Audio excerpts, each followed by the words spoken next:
Welcome to Life Activated. I'm Mari Roberts, corporate gal gone rad energy healer and psychic guide. The intention of this podcast is to be a supportive space that empowers you to live your passions now, encouraging you to be uniquely you and to trust your intuition. On this podcast, you're going to hear from guests who are just like you. The difference is they figured out how to bring their passions into their life. To find out more, please visit me at marirobertslife.com.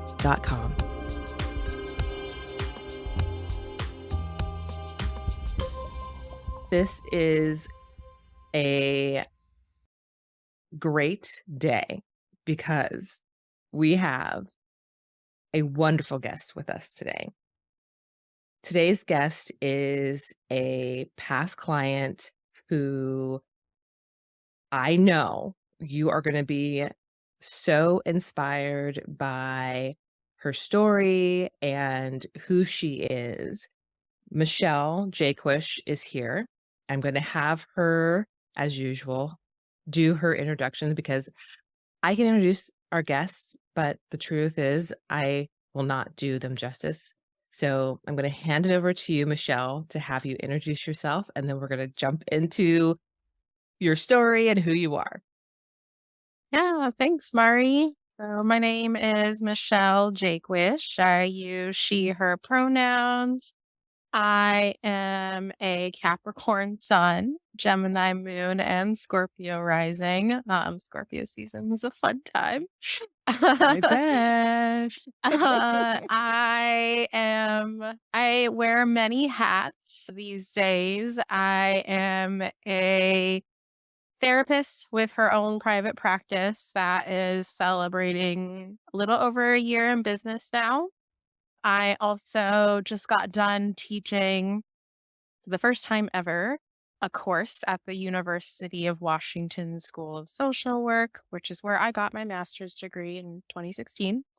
And I taught a course on introduction to community centered social work practice. That is where my professional hat usually lies. I got my master's in social work in 2016 and then did a bunch of work in homeless crisis services for a while.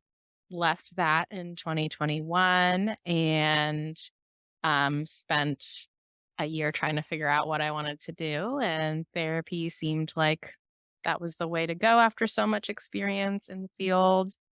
And I studied for my clinical license so I could open my own practice at some point, and I passed that last fall.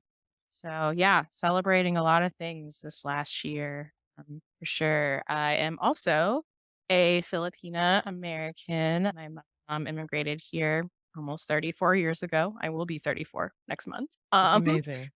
Yeah, and that's me. I love it. If you could see me right now, everyone, I am smiling ear to ear like the proud the proud coach mama bear healer. Mhm.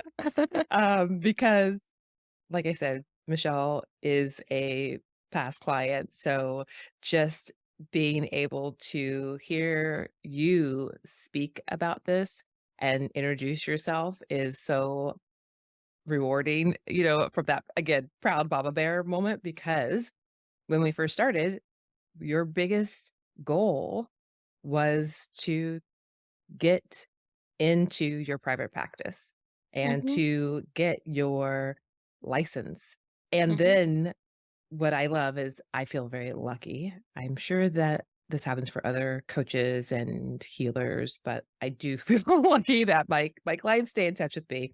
And so I am very lucky I hear from you, when you have other great successes and to hear Mhm. when you got your teaching opportunity. And so it's just so amazing to see how much has happened for you in such a short period of time because you were following your passions and listening to yourself. And again, just hearing that introduction, I'm just like, oh, it's so amazing.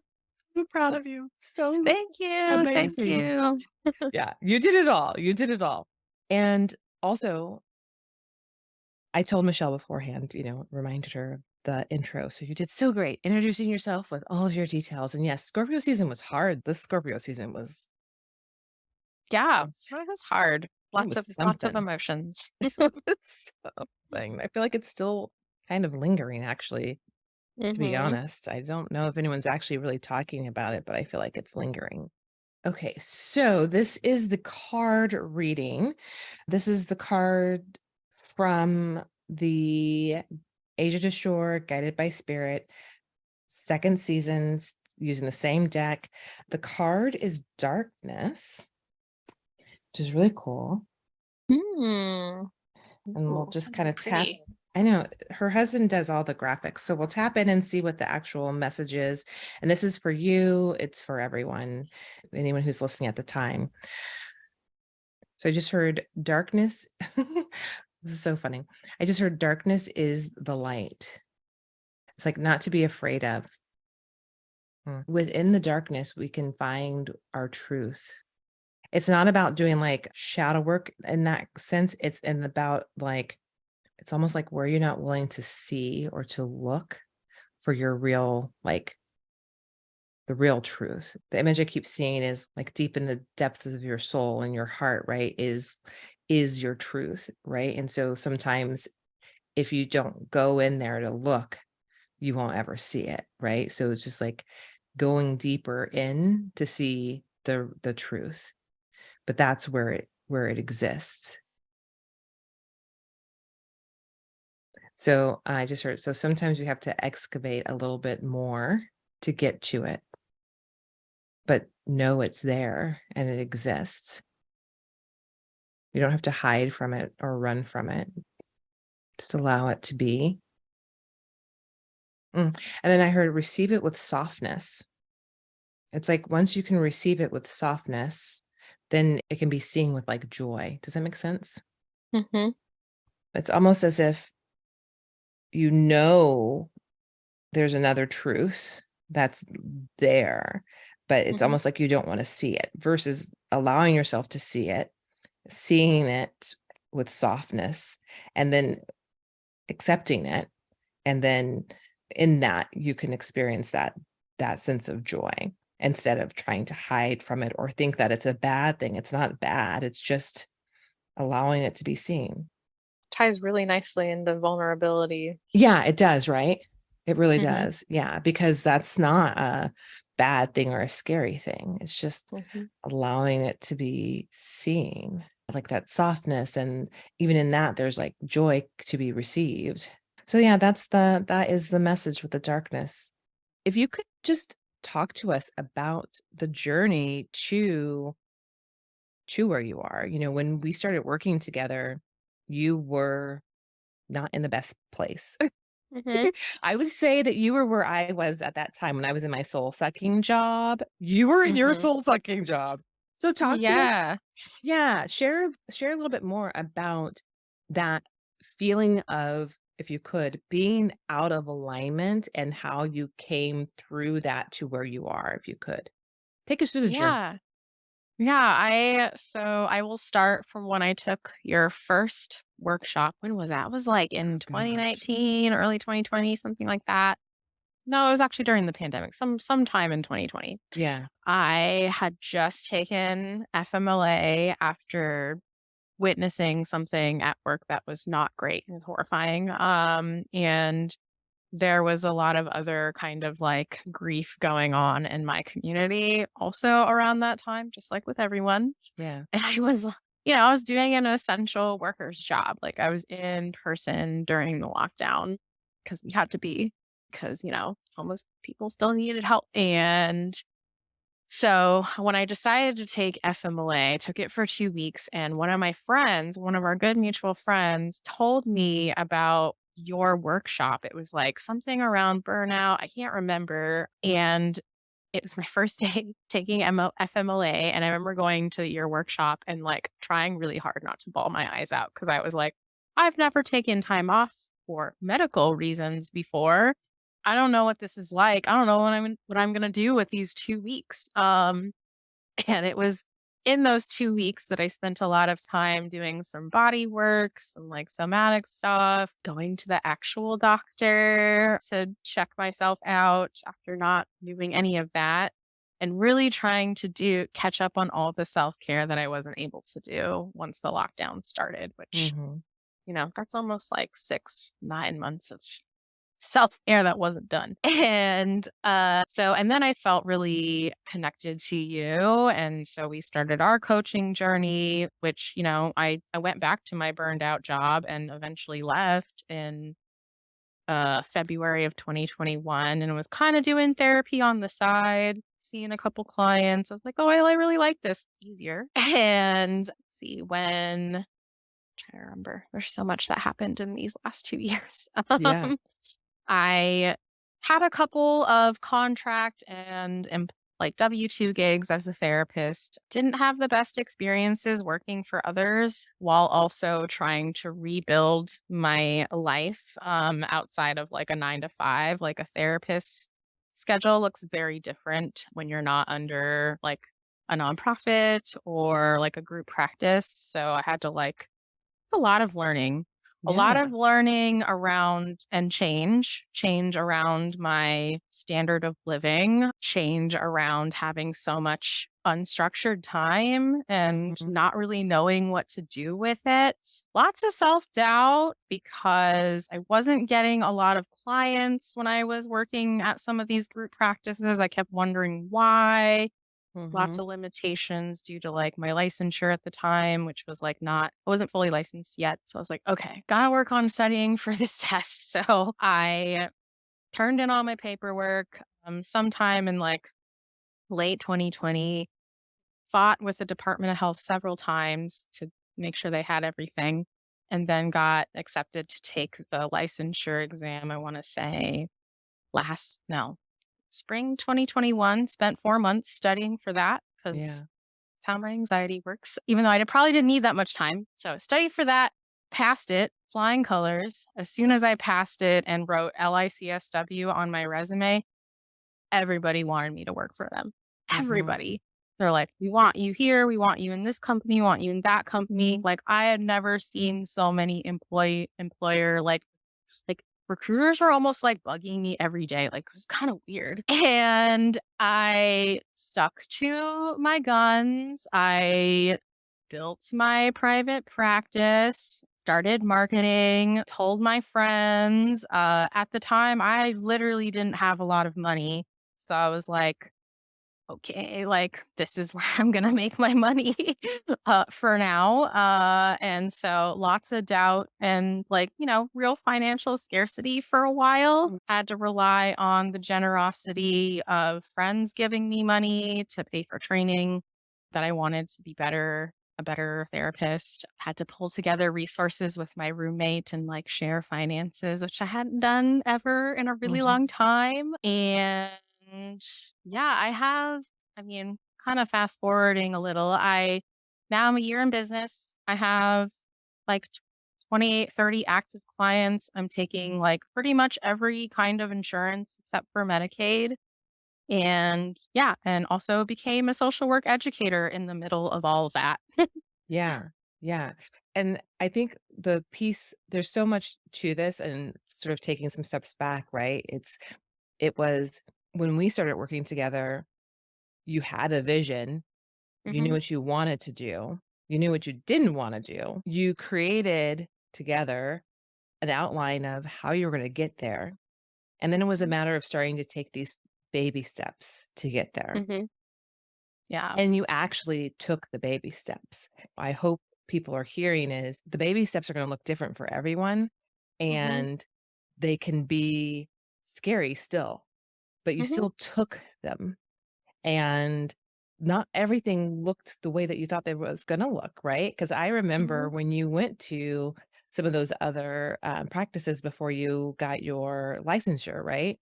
Hmm. And based on what I'm hearing today, maybe they weren't all that as great as you thought they were gonna be, right? Yeah. Yeah, Yeah. yeah, but you did it, you know, I did. and Hmm. you kept moving and you kept pursuing, and you had that again, that sort of blueprint of how you were gonna move forward. my question to you is, even in that doubt, how did you keep the faith? How did I keep the faith? I had a couple. So social media really helped me here. I'm the kind of person, I know everybody has their views on social media and they're totally valid.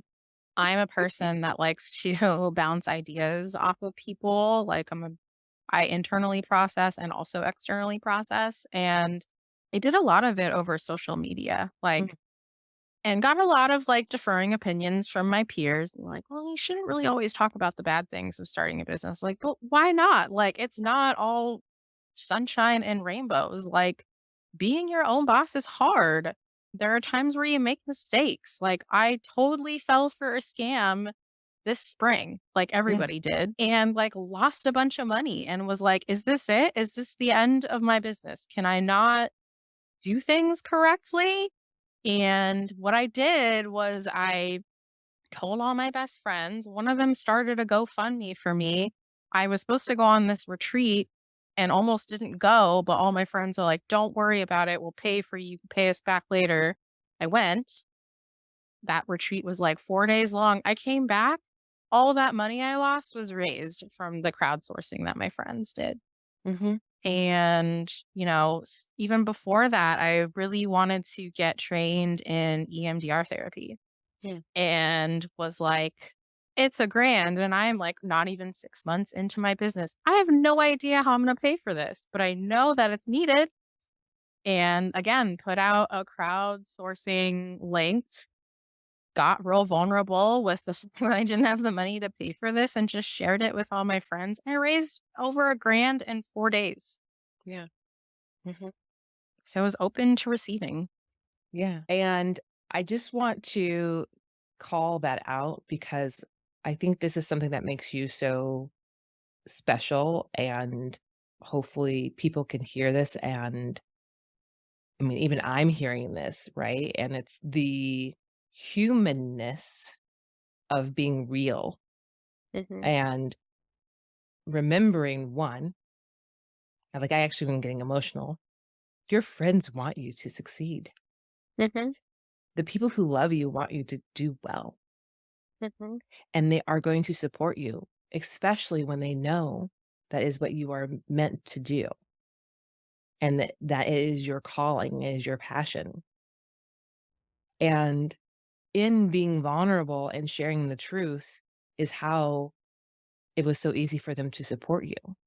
mhm, And so many of us are afraid to be real and to share when things are hard or to share when it's, not as, you know, glorious as people think it's going to be. I actually just shared, just the other day about being in this wobbly state of not feeling as faithful, right? About what's happening with my business and that it's taking so friggin' long to be where I mhm, think I desire to, or where I think I should be, where I desire to be. And remembering that like the deepest faith is surrender. And mhm, um in like affirmative prayer, it's like this reminder of the things that we know are just absolute, which is tides will always rise, the sun mhm, will always set. And in that is how you keep going. And so, in you sharing this, I hope that, if you're listening to this, you understand that Michelle is saying being vulnerable is what is helping her to be seen and how you are able to be seen.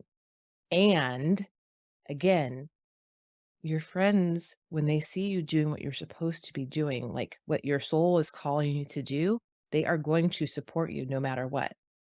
Like the money was raised in 4 days mhm, because you're doing what you're supposed to be doing. mhm.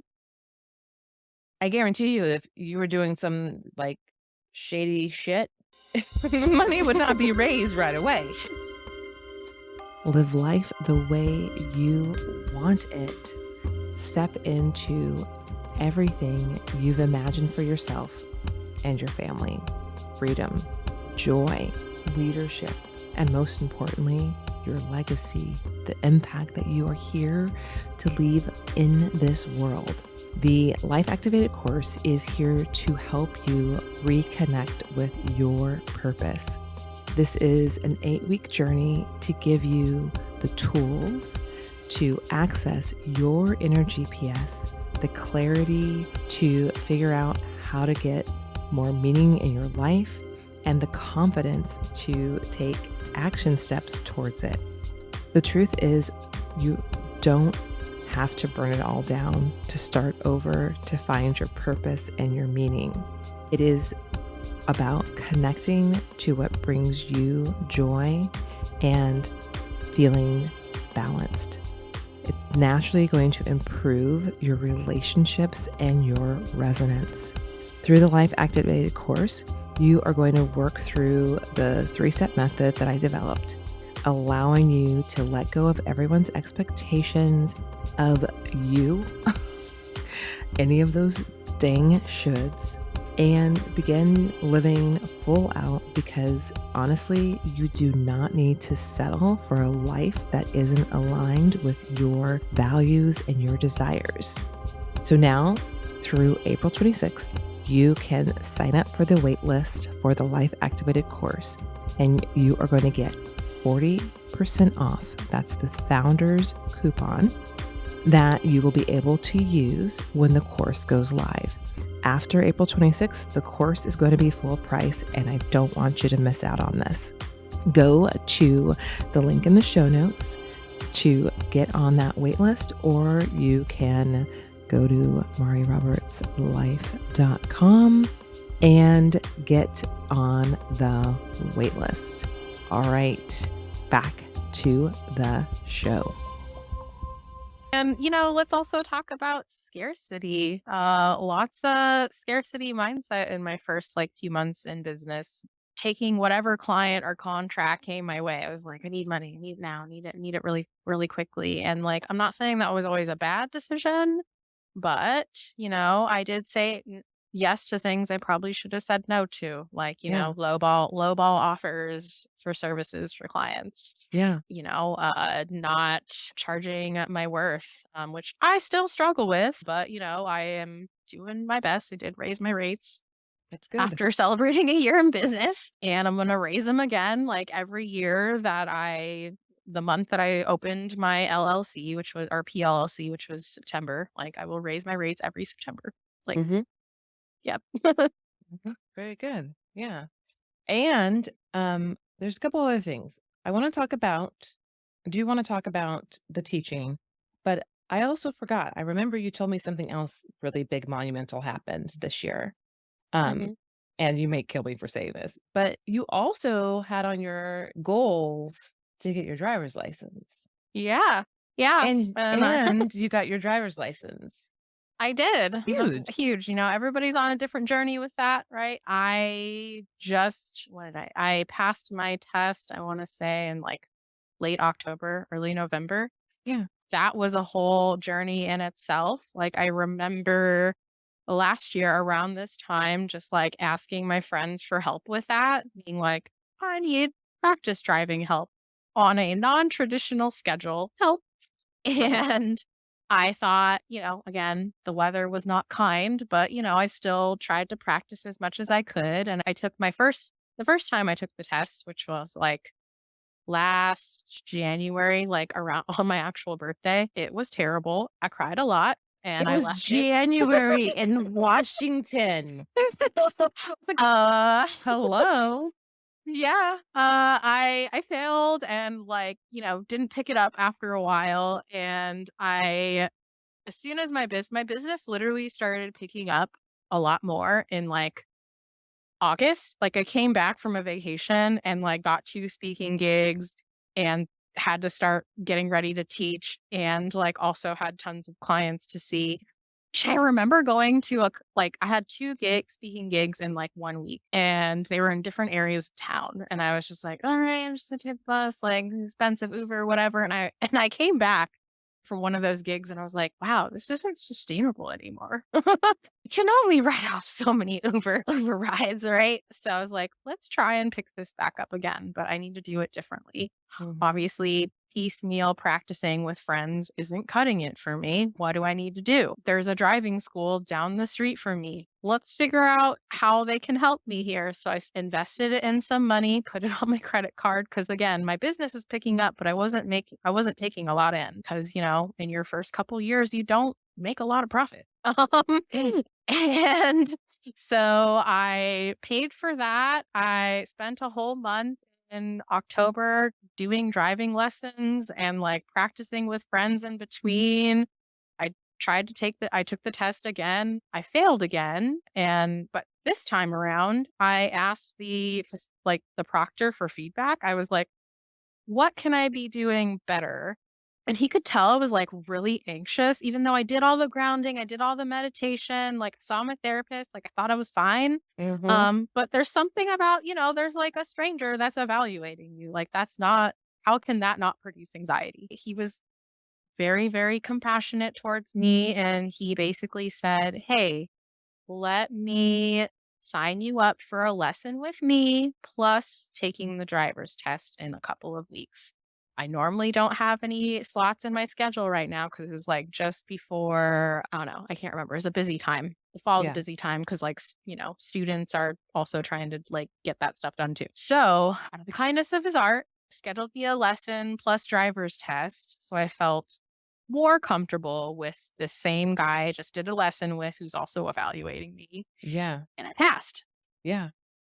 Amazing. Attempt number 3 and I passed. Also, 1, you didn't give up, Mhm, and what I have heard is that this area has the hardest driver's test. I mhm. didn't know that. Yeah, it's So, rough. if you're moving to Washington State, apparently Washington State has the hardest driving test, PS, just for anyone who is considering it, FYI. Yeah, I had no idea. Uh, I had no idea. So, I love that you shared that again because while it may seem irrelevant, it actually isn't, right? Because there are in a matter of a couple of years, you have made major shifts in your life and you have been listening to your heart, following your passions, and even when things were hard, you haven't given up. And something that you haven't done because 1, you didn't need to, 2, it was a stressful thing. You have now been able to do because the thing that you actually love doing, your business, requires it of you. mhm, yeah. Also, around that time, while I was, like, preparing to teach, I was, like, talking to an instructor friend about just, like, learning how to drive and, like, trying to get that done, and they were like, "Oh, do you have a car?" And I was like, "No, I don't even have a car because don't really have the income for that, and, it's inflation time, cars are expensive." And they were like, "Oh, I'll be on the lookout if I hear of my friends trying to, get rid of a car or sell a car or whatever." 2 weeks later, they sent me a text and they're like, "Oh yeah, my friend has his car just, like, totally sitting in their backyard. Do you want it?" And I was like, "Let me ask some friends because 'cause I've never, purchased a car, I don't know what to look for." Asked my friends to tell me what kinds of questions to ask. Yeah, of course. And asked all those questions, took it for a test drive, and was like, yes, it was free. So I'm like, I like free things that like aren't, pieces of shit, it wasn't a piece of shit car. And maybe needed some repairs, which I got done just fine. And now it's a running car and I've been able to like run errands and like go to the grocery store and go to my office. This is amazing. Yeah. That is amazing. That Talk is about mutual amazing. aid. That was another example of mutual aid that some friends just conjured up for me. Yeah, yeah. But again, it's that putting it out there and that being really vulnerable, and sometimes I think I feel like vulnerable gets a bad rap, just like authentic gets a bad rap, because they're overused words, I think. but it's your humanness, right? Again, Mhm. and you being in your humanness and sharing from truth, and again, I just really do hope that this is creating an opening for you, if you're listening, to see this as an invitation to say, where else could I open up a little bit more to receive that support and love from my friends or from people who are here to just support us because they believe in us, you know? And like I said, that's the lesson for me too. So thank you, Michelle, for that lesson. Oh my gosh. My question for you around alignment and being out of alignment, when you're in alignment, what does that feel like? How do you know you're in alignment? I know I'm in alignment when I can explain this well, but there's that like phenomenon of flow, right? Mhm, Where mhm, like what you're generating and putting out there is coming back to you and like it's exciting. You feel joy, even if it's a mundane task that you know how to do well. I feel like when I'm in my flow, whether it's in my business or in community with my friends or teaching, like I feel like my sense of time just stops because I'm enjoying what I'm doing so much, and that's where my authentic self comes out. I'm just like, mhm, "I'm just gonna say it like it is, and mhm, if people disagree with me, that's cool, like, we can talk about it." And I can feel it in my gut too, mhm, like and, we can speak a little bit later about this, but when I'm out of alignment, like my gut is not happy. Like, I get a mm, lot of, like, digestive issues, and I find myself getting more irritable quicker about, mhm, like, the littlest of things, mhm. similar to burnout. Yeah, yeah, uh-huh, that makes sense. And I meant to ask you this.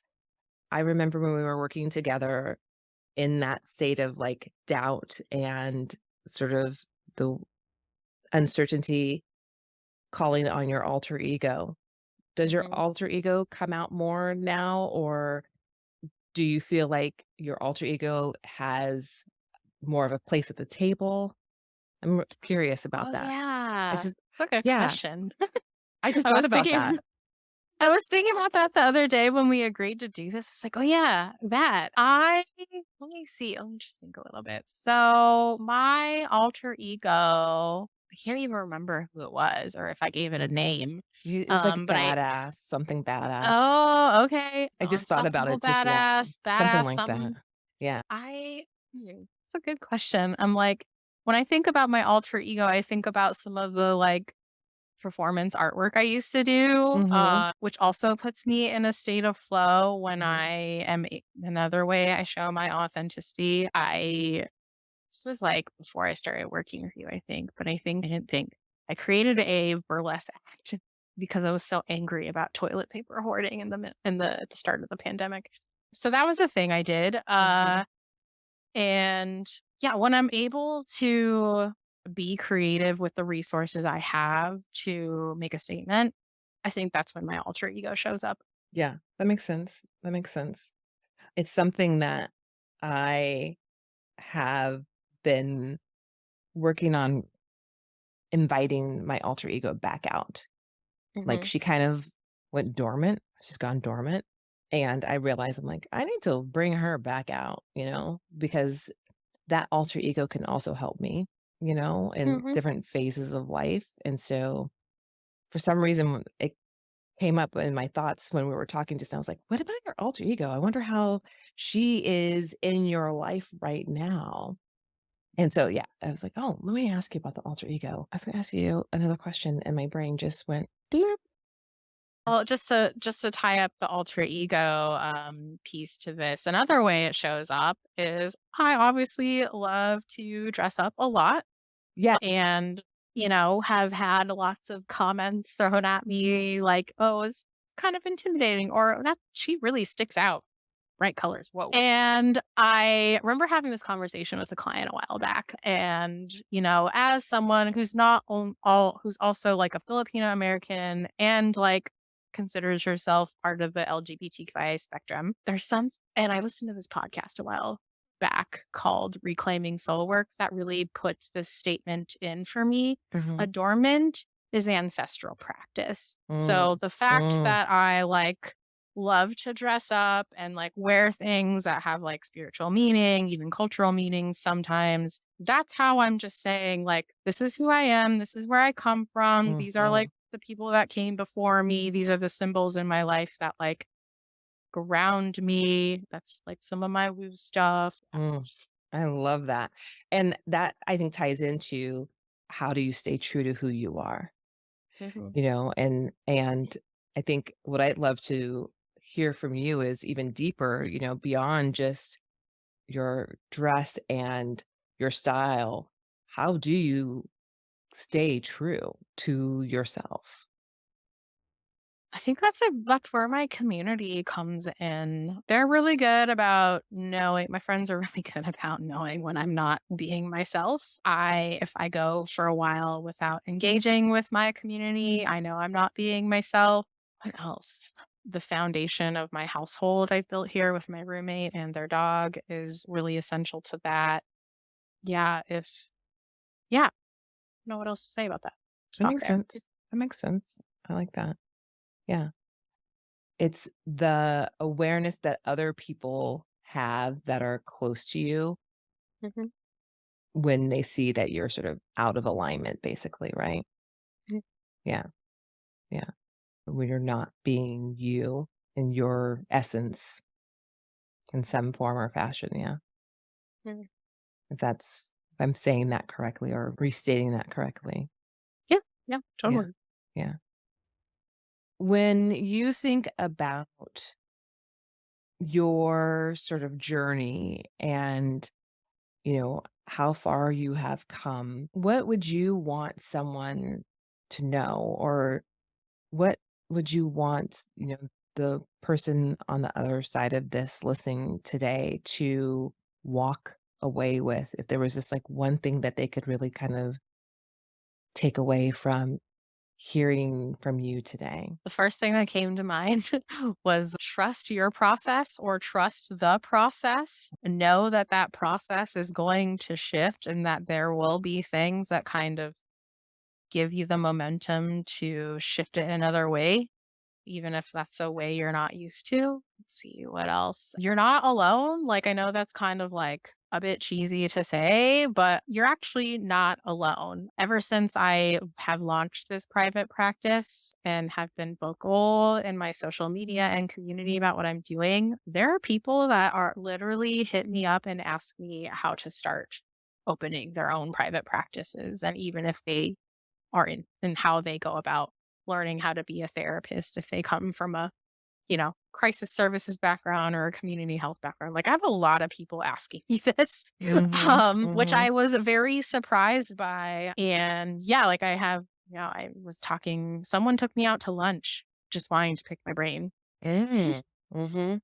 Yeah, and hello, this is something I've said before, it's like, you don't know who you're inspiring, right? Mhm, Like, you never know who is being inspired to be more who they are just by you doing what you love, and so more permission to just do what you love, to follow your mhm. passions because that is the ripple that follows by you being you, right? Yeah, I love it. Tell us how people can find you if they are wanting to work with you. Yeah, my practice name is called Banshee, like the screaming banshee therapy services. Put my a little bit of my alter ego in Yeah, there yeah, in the yeah. name. So I have a Wix website. It's very basic, but that's also a way you can contact me. I have a Gmail. It is Michelle, my first name at bansheetherapyservices.com. I'm also on Psychology Today, on Open Path, Inclusive Therapist. I'm part of the Asian Mental Health Collective's Lotus Fund, which like if you identify as Asian American, can't pay for therapy, it's like a voucher program. They give you like 8 free vouchers of therapy Amazing. sessions. What else? That at least in that's in the professional world, that's where you can find me. And we can make sure we have the links to your site, I guess is the best way. We'll do Mhm. that to Yeah. in the show notes, and then that will link out to all the other things, yeah? Yeah. Okay, perfect. We'll make sure that's in the show notes and everyone can find you that way. This is so great. I am so inspired by you, and I'm so grateful that you were in agreement to be here today. And, I really do mean this from the bottom of my heart. Your story and your journey is exactly what this podcast is about, sharing from that life activated Mhm. story of you living your passions. And for this season, sharing how being in alignment truly has benefited you in your life, and how, even though it can feel challenging at times, when you're in alignment, things fall into place. People want to Mhm. help you. When you're open, your friends will support you. People want to help. Yeah. So thank you. And I know that your clients are benefiting greatly from you and your work. And anyone who is listening who becomes a client will benefit greatly from you. So, Yeah. Yeah. uh, Thank you so much for this opportunity. oh my gosh, it's the best. Okay. With that, we will see you later. And until next time. All right, that does it for this episode of the Life Activated podcast. Thank you so much for being here. Please do subscribe to the show, rank and review the podcast. 5-star reviews go a long way. Let me know that you've done so. Send me a message on LinkedIn or Instagram with a screenshot, and I will personally reach out to you to thank you. Send me a message letting me know what you think about the show. And definitely check out the show notes for additional resources to support you with this season.